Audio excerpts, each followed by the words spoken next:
Hello, Badr. Hello, Madi. How are you today? Fantastic. Thanks for having me. It's a pleasure. I'm super excited by this interview and by this moment with you because we're going to share about your incredible journey from, let's say, the mass market to the very luxury market. Please, can you introduce yourself? Sure. So my name is Badreiddine Mansouri. I'm French and Moroccan. I was born and raised in Paris, spent some time in Lyon, studied in the US, and for the past 20 years, I've been working for some of the most exciting automotive brands worldwide, in Europe, in Africa, in the Middle East several times. And I'm happy to be with you and to be discussing an important matter, luxury, today. Yes, definitely. I'm fascinated by your journey. Thank you. Like you told me, basically, as we said, you started by, let's say, mass market and step by step grew through all the different steps to join now some of the most luxury brands in your specialty, which is automobile. Can I say that? Yeah, of course. Automobile. Yeah. Automotive. Automobile, both. Cars. Both works. Cars, yeah. Make it simple. It works perfectly. So I would love you to share a bit of your journey, like how it started, when it started, and all the things you've been through to be there today. Sure. Thanks, Maddie. Look, what's interesting for me, and I know you know that, but is that I started, the luxury journey for me did not start with automotive. It started with my personal life. So I've grown up in Paris suburbs, city called Clichy, fantastic city, amazing. I have great memories from this time, but I grew up in a very, very popular area and no regrets, really. Great memories about those days, but obviously my parents were very modest. My father was a crane operator. He passed away very young. So my mother had to raise us, my sister and I, in a very small apartment in a very crowded area. So I was miles away from anything you can call luxury, let's say, at least from a materialistic perspective. The luxury we had was time and love from our mother, but obviously we didn't know anything about, the luxury world. We were far from that. As I started to grow up and obviously to go to university and class préparatoire basically, and then business school in France, this is where I get to the chance to meet people from different backgrounds, and I get to enter worlds and areas where I was not present before, where I never had the chance to even sit for a few minutes or for a moment. And that was an eye-opener, Madi, because basically you see how people dress, how they speak. When I reached class préparatoire, just as crazy as it may sound, people couldn't understand what I was saying. And not that it's true. And not that I was speaking a foreign language or that I had a weird accent. It's just, and I was the best student of my high school in Paris suburbs. So that's how I got to go to a prestigious Parisian class préparatoire, which was called Janson de Sailly. But when I reached there, people couldn't understand. Because of what? Because I had a slangish accent. So I would speak like popular accent? Yeah, like argot, a mix of argot, which is typical Parisian parler. Middle class. Yeah, and with a touch of verlan, which is, reversed French language. Special French specialty. But obviously with teachers, I wouldn't speak that. So I would speak a very elegant French language. But, when you're outside in the street, in the metro, speak casually. But my friends, my schoolmates wouldn't understand what I say.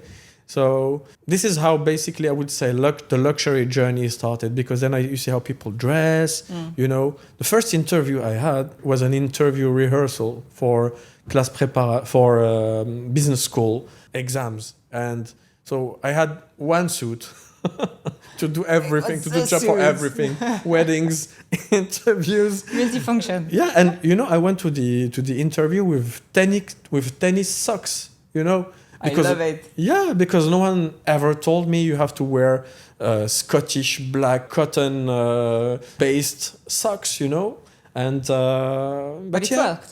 Yeah, obviously, yeah, and luckily, yeah, and obviously people went beyond appearance. Yeah. Well, this is actually very interesting, because this is when you realize that so many people are so scared of not behaving of not wearing the good outfit for that type of job, but it's okay, as especially when you have to when you are in the process of growing up, it's okay to say like I'm learning as well, and as long as you stay like basic, it's not about that much. If you are not directly in touch with the client, it's totally cool. It's very interesting, definitely. That's about my personal journey and my professional journey. Obviously, started with Jaguar Land Rover.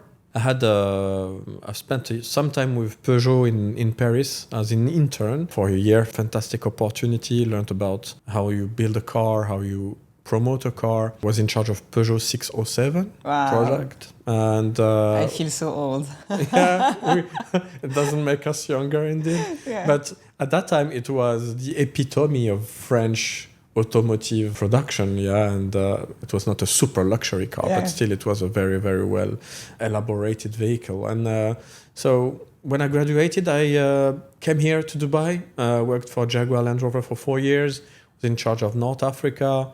Amazing experience. Obviously, this is so the combination of Dubai, Jaguar Land Rover, green flags everywhere. Coming from far, let's say.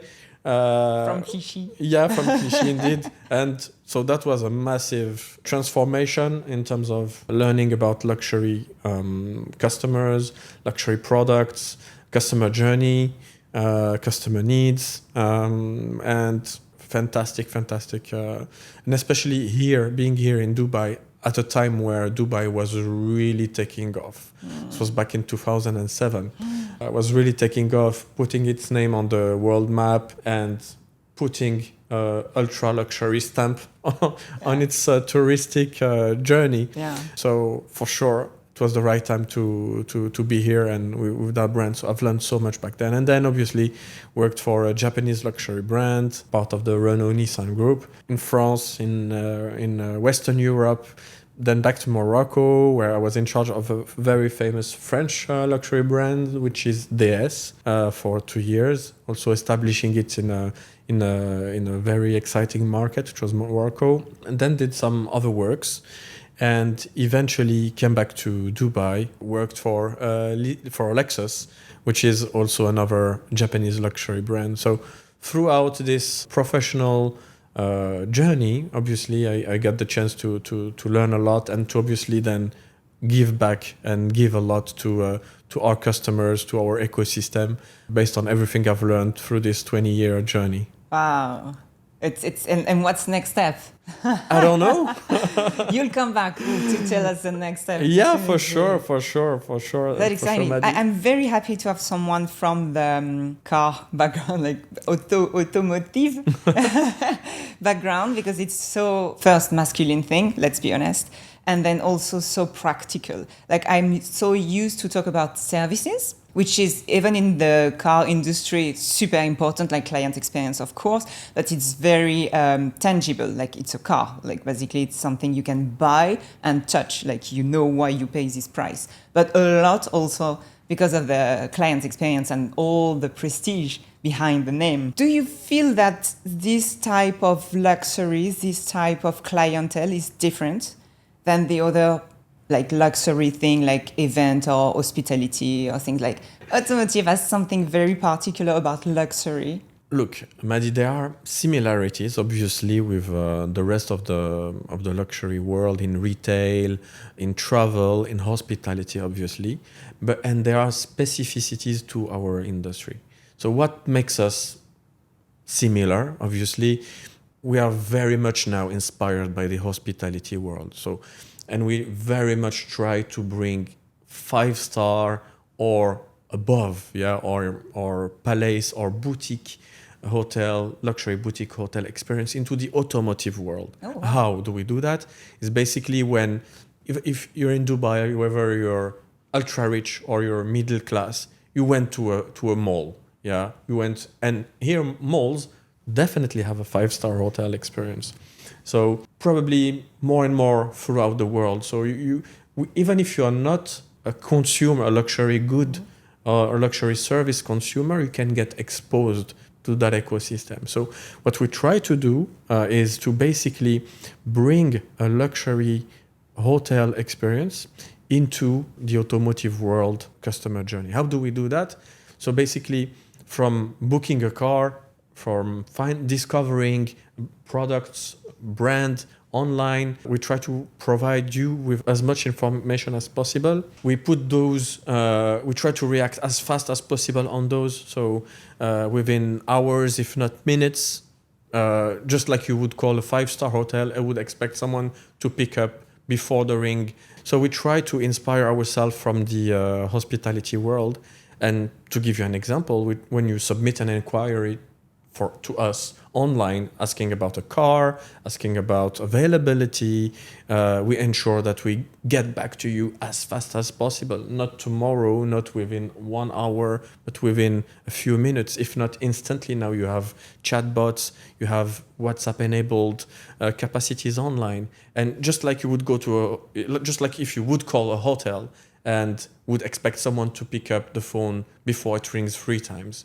So these are all the things this is just one part. I can tell you more about it, obviously, but... I think it's very interesting is we are used to think that in the luxury industry in general, we are only like human to human with no technology in the middle, but actually that's wrong.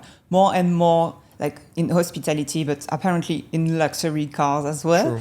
You have to be online, you have to have a chatbot. It's just insane when you think about it. You're like, really? Like you're gonna pay a car like a fortune, but you use a chatbot on the website. So it's very interesting, actually. It is, Maddie. The challenge, look, for us is to ensure that our customers get the sentiment, the feeling that they have a personalized experience, that they have a tailor-made approach to them coming to us. The way to do that, but we can't obviously do that. We can't personalize the experience like a concierge would do it in a hotel for a lot of people. So the idea is to industrialize a tailor-made approach to customer experience, to ensure that when you come to us, we make you feel like someone is there for you and just for you and has all the time in the world for you, but that we are able to do this in a scaled way, in an industrial way. That's very interesting because the more I talk with people from this industry, the more I realize some things that are always in common. It's the client experience and the personalization. It's something that keep coming on the table again and again. And I think, okay, we've said it like a million times, but at the end of the day, this is the heart of everything about luxury.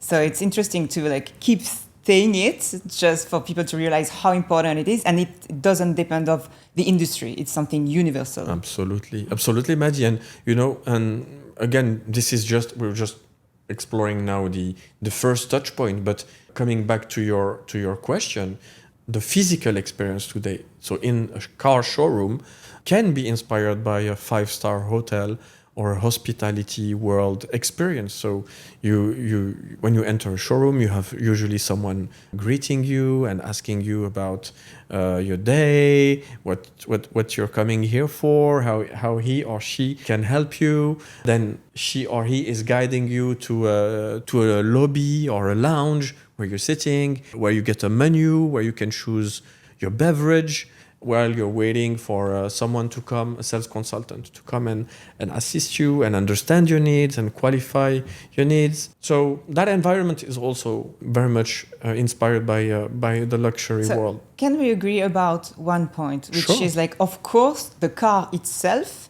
is amazing with the best material, etc., etc. But at the end of the day, the price itself is, of course, the price of the car. But when you just put all the prices of the materials themselves and like the workers and everything, it's definitely not the same price than the final price the client is going to pay, because they're going to pay for the name, the signature, and the client experience. And it works for everything. Like Sure. the price like of the materials are not what should define the final price of what you sell. True, you're right. And exactly, you've got a point here, Maddie. And so it's called pricing power or building a brand. And just like you would be ready to pay a lot of money for a very expensive dress or bag or suit, and that bag is produced in the same location as mass market same country, same region, by maybe in the same factory sometimes as mass market textile or goods. Yeah, but what makes it stand out besides the experience that you will get while buying the product is the power of the brand, and that takes years to build. And it's that brand power, Madi, that translates into a pricing. And obviously, you pay for a name, and a name that it took years to build. Even though we see more and more brands which are coming out from nowhere and are able to price really high with basically Web 3.0 and an influence world. You know, if you are able to if you're able to put a product with the right crowd and in the right context, you can crack it. But it's a hack. It's a hack. But the thing is, it's also because these luxury marketing things are more and more open to the average people. So now you just want to learn marketing, you go on YouTube, you can learn so many things. You just do your researches and you can find some ideas and things, and you can understand how it works. So I think even from people coming from the middle market or some middle class or something, it's pretty easy actually now. I don't know if you saw this thing, it was so interesting. Then they build shop from nowhere, they created a brand from nowhere.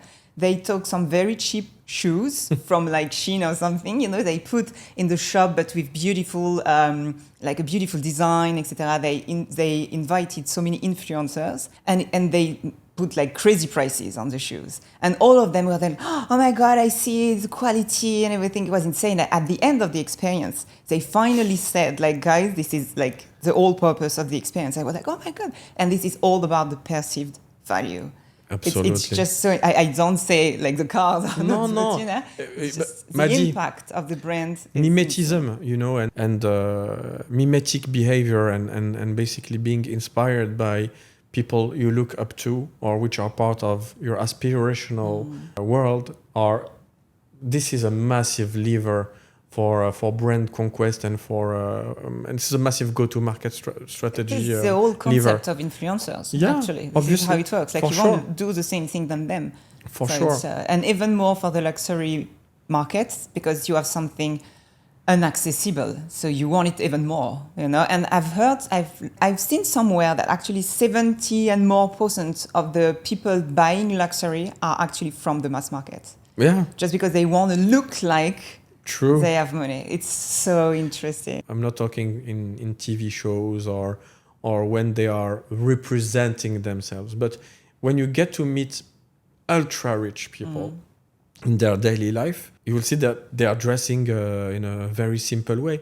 You remember Steve Jobs? So basically the guy had one color T-shirt that he would wear every day because the mental charge of browsing through your clothes in the morning. This is a story of my life. Actually, I didn't realize that I was doing that until I've heard about it. But I just don't have time to think every morning about what I'm going to wear. This is why I always have black dresses. And people keep saying, this is your signature look.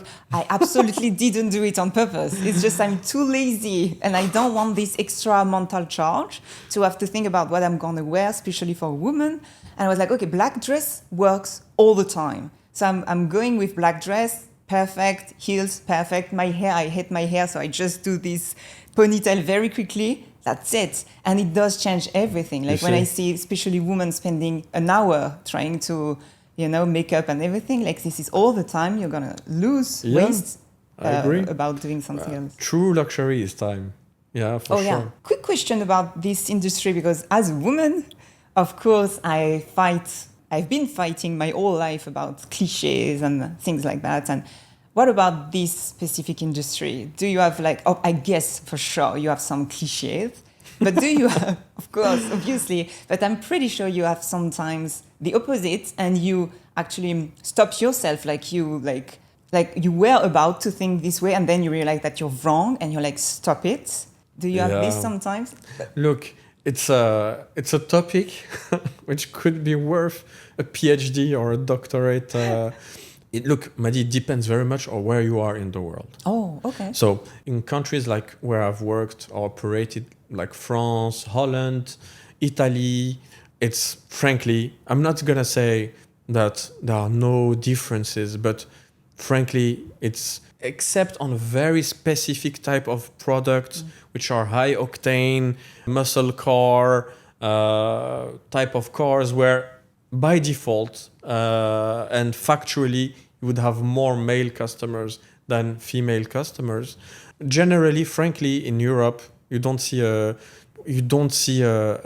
major difference in knowledge, in traffic, unless you've purposely positioned your product to drive certain demographics. Yeah. Certain brands do that for some of their products.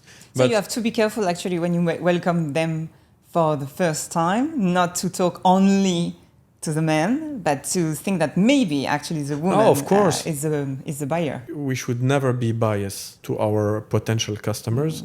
That's in Europe, but here in the Middle East, we have seen a massive shift. First of all, as people tend to forget, but you take a country like Saudi Arabia, a few years back, women couldn't drive, Yet they were the strongest lever and influence point into the decision-making process. I love that. So back then we were communicating smartly, wisely into channels, mediums, which were used by women so that they can influence their partner into purchasing the car they would be more comfortable with. But that's not the case anymore today. Today, you know, my dear, we have female technicians.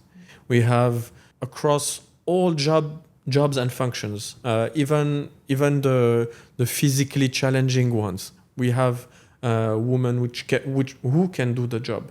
We have women who are racing in the UAE. There are a few. So there are a few Emirati female pilots. You can find them online. They're very famous. And obviously our customers, frankly, today, we see young girls, ladies coming to our showrooms and being extremely knowledgeable about the technicity of the car, asking about acceleration, being very sharp about how to maintain the car, asking questions about maintenance intervals and depreciation. So things which I'm not saying that you wouldn't think they wouldn't know, that you think they would know, because as I said, we are not biased and things changed, obviously.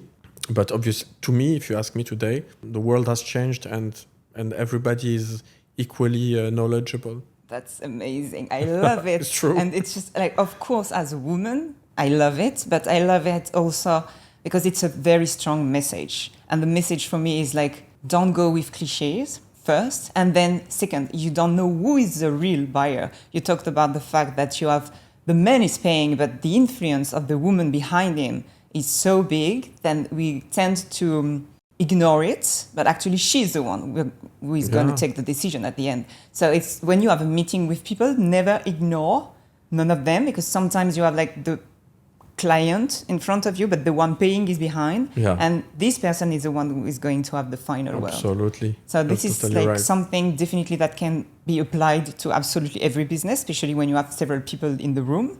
And even if you just have one person in the room, potentially the person is going to ask someone else, like, oh, I just need to ask my wife, I just need to ask my husband or something. So it's just something definitely applicable to every business. Thank you so much for this reminder. You're welcome. Thanks, I definitely love it. I have a question for you. Like for us, basic mass market people, middle class people, tend to see all these luxury brands on top of the sky. Like all of them are amazing. But if I have money tomorrow, like millions, why would I go more like to Jaguar, to Ferrari, I get there is a special link, special attachment to these brands, but what makes the biggest difference? It's a very good question, and I only have good questions. I know, Madi, I know. Look, there are several drivers in your decision-making process. I think the first driver, and more, believe it or not, is convenience. So again, because if you have a lot of money, people with a lot of money have very little time. What you really don't want to experience is having your car breaking down on the side of the road, and then having anxiety finding the number of who to call, waiting under the rain or the sun for hours that the car gets recovered, then anxiety for the quote or to fix the car, whether the insurance is going to support, whether it's under warranty or not, then waiting for days, weeks, months for the cars to be fixed. This is really today what customers are trying to step away from and to be careful about. So when people buy luxury cars, they try to buy more and more reliable cars. So they ask about that, like they have questioned about the and customer service. Maddie, obviously, if they ask us, every brand's going to tell them they are the best and most reliable car brand in the world. But today there are objective rankings. You have people talk on forums, they speak to each other, neighbors, family members, and they see basically how each one's experience with their product, with their car was, and they basically decide based on their experience what to purchase. You consider that this is one of the most important things? To me, if you ask me, and this is what I tell everyone around me, before you look at a badge, look at basically how shiny the car is or who drove the car on your TikTok feed. Look at how reliable a brand is. Wow. Yeah, and there are objective criteria to measure that. I think you're so right, actually, and it works for absolutely everything, because today we can have an amazing car, we can have like an amazing service, an amazing product, whatever, but what's going to happen after is going to have even a bigger impact on the experience than potentially what happened before, because we tend to think that for you to share the product, you can deliver an amazing client experience because you want the client to buy it. And then once it's done, when they paid for it, bye, see you, then you don't care anymore. But actually, this is now that the difference is going to be made. Oh, that's so interesting. Absolutely. And Madi, the second thing is obviously convenience. So I give you an example. I'm a father, I have kids.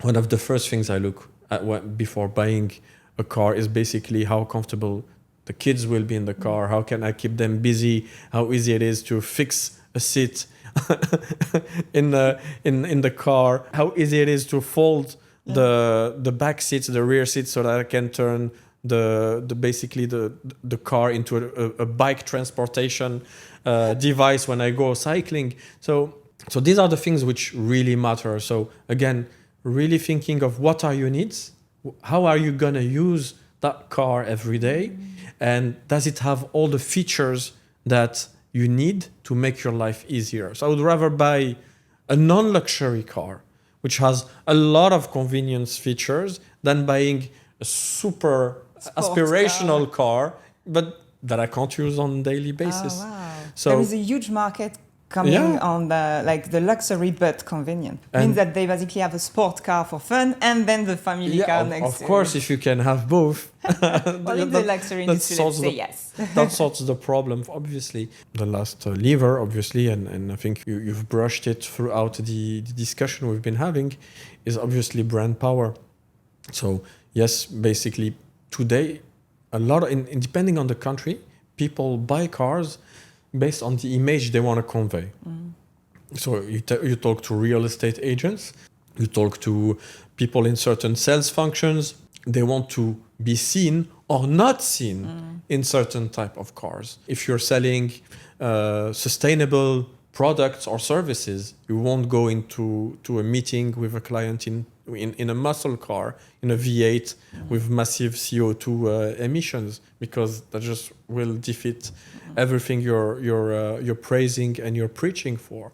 So these are the key today levers when that people consider when purchasing a luxury car. I actually really like what you said, like everything you said, but this last point, because you said about something which is we are not from the luxury industry, tend to think that it's all the same thing, like luxury, that's it. But even in the luxury market, you still have niches, which is like this brand is gonna be loved by people who want to show off. This brand is going to be liked by discreet people loving like quiet luxury, for example, people like this, and etc. So this is why it's so important from the beginning to know exactly who you want to target. I have so many people I do mentoring with or things like that who are always like, I just want to reach the luxury market. I just want to work with rich people. It doesn't work.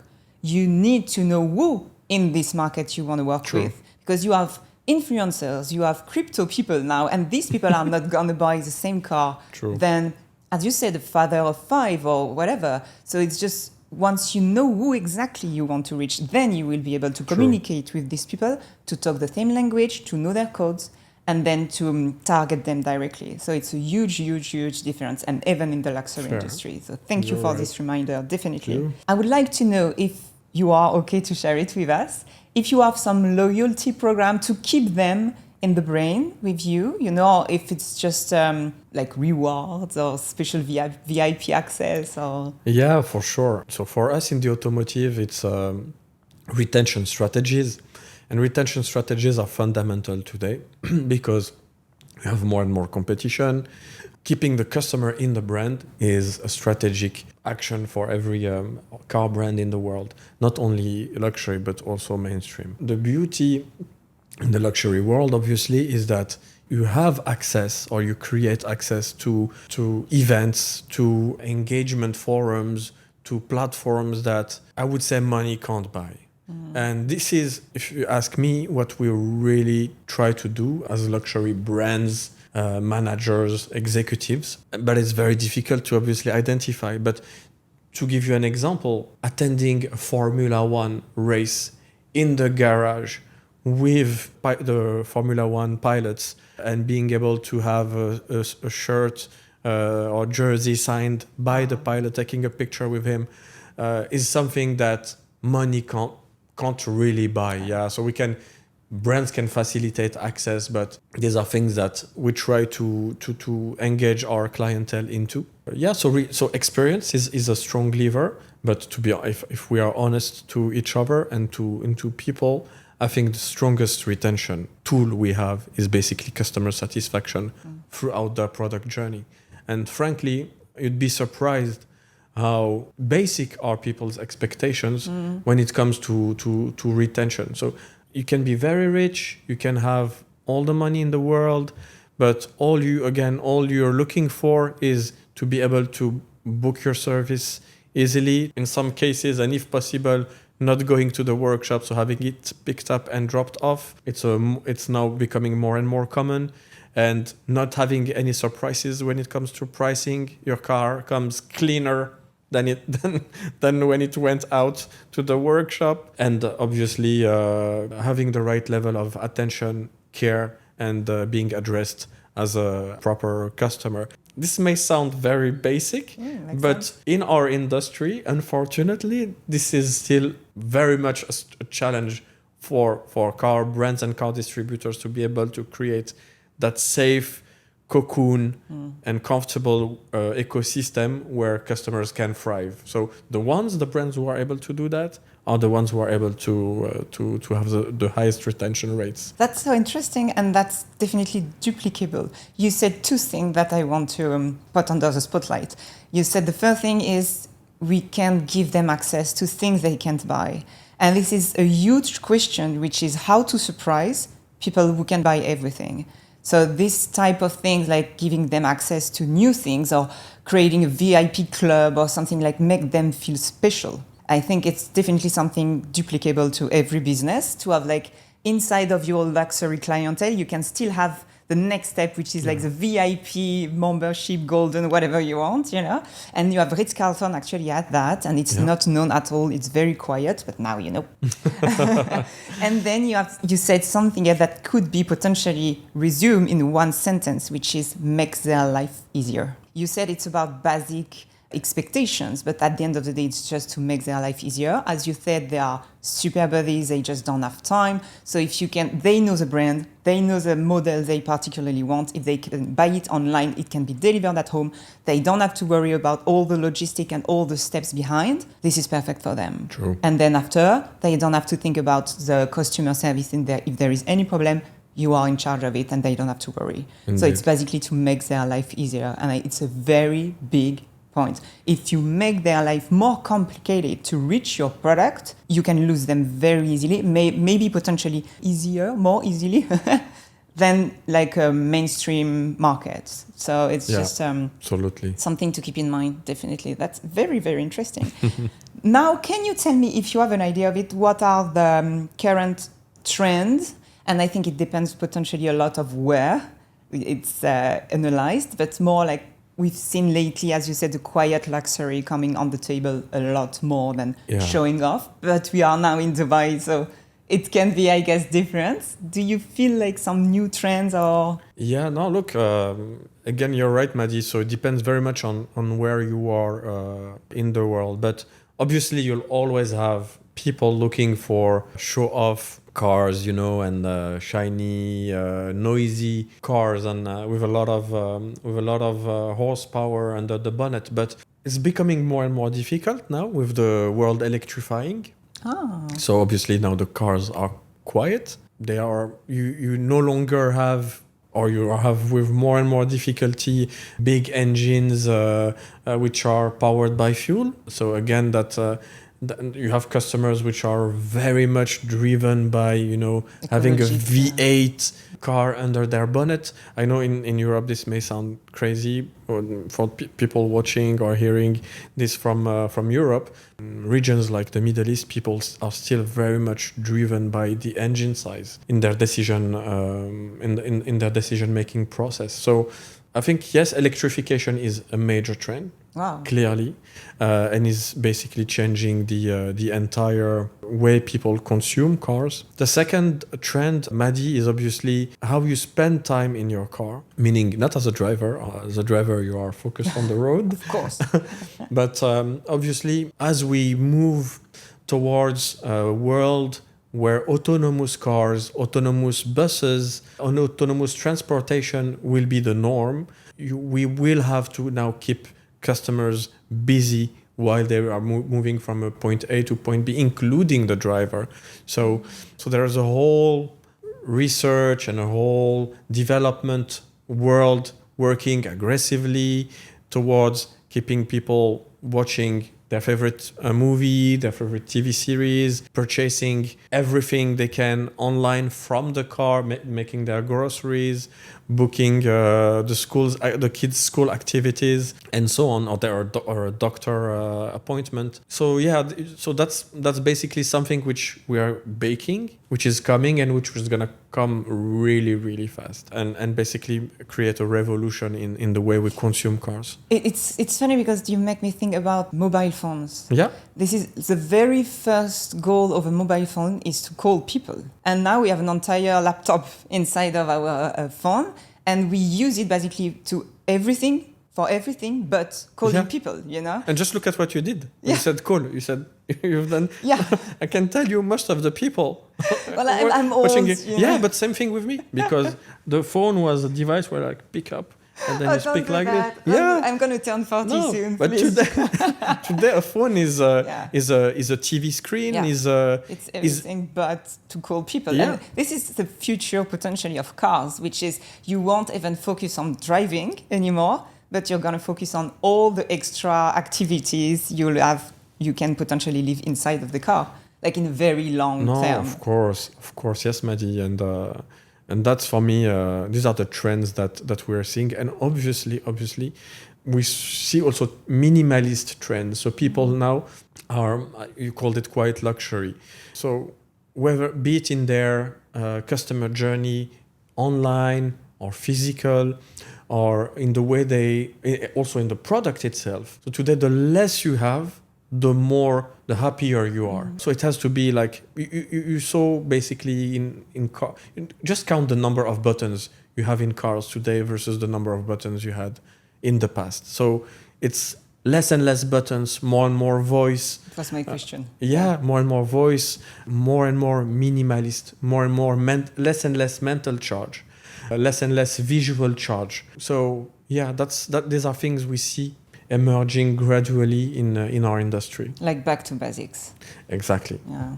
So people are not impressed anymore by a car which is basically a Christmas tree with all the options and all these funny things. No, they want something functionable easy to understand, a very good service, and people who care, experience, and back to basic. I love it. Yeah, and Madi, look, it's the same as in architecture. It's the same as in hospitality. So there is consistency throughout the luxury ecosystem, including automotive. Wow, that's so.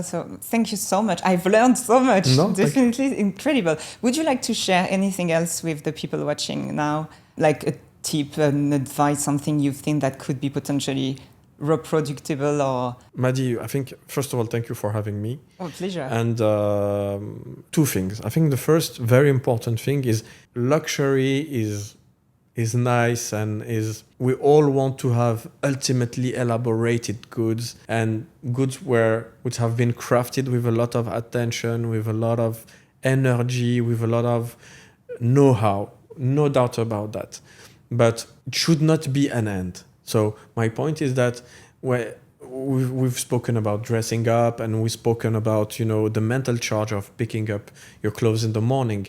I think the more you can handle your mental charge, consuming smartly, the better. And be it luxury or non-luxury, I think that should be the main driver for consuming or for purchasing. I think that's the first thing. And the second thing, Madi, is obviously we're promoting the luxury ecosystem, the luxury world, for sure. But again, for me, we see more and more people consuming to, again, as we just said, to ensure that their time is managed in an optimum way and that whatever they do, purchasing luxury goods or services, is in order to spend more time with the ones they love and with themselves. So I think this is the prism throughout we should be consuming. Yeah, like a back to basics and make their life easier. Yeah. Exactly. Thank you so much. I've learned so many things. I'm so impressed. Like, I didn't expect to be educated by the automotive industry that much. So thank you so much. It was a huge pleasure. And for you, I hope you learned as much as I did. I hope you enjoyed this moment. Of course, please feel free to leave any comments and questions. We are there to reply, and I see you very soon.